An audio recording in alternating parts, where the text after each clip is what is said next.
Alright guys, tonight on Night Owl, I'm going to be talking a little bit about steering and sloppy steering.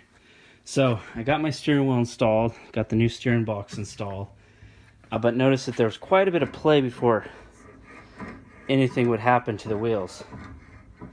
So, I don't know if you can, there you go, so nothing will happen to the wheels. Come in here to the steering box, you can see that this is turning like crazy. There's no input on it. So, there's adjustment on these guys.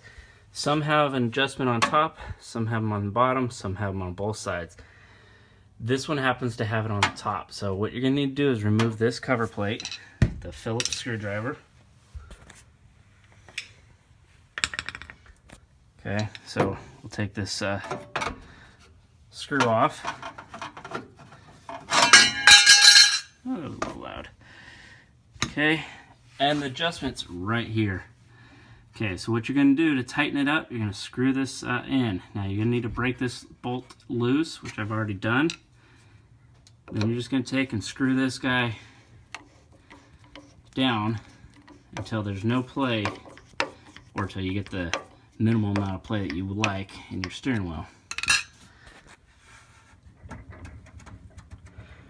So I can't barely move that. I mean, a little bit, but I'm sure I can get a little bit tighter.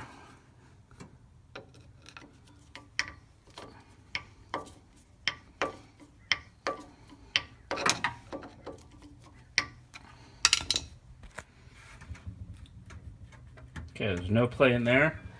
Now where I do have play is in these joints here. So you'll notice that the steering wheel still has a little bit of movement before any input happens, but that's okay. See, let's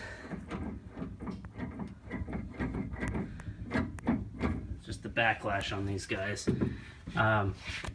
So anyways, I got the steering box tightened up, and that's all it is, guys. Go ahead and put your cover plate, or excuse me, tighten this bolt down here, and then put your cover plate back on, and you're done.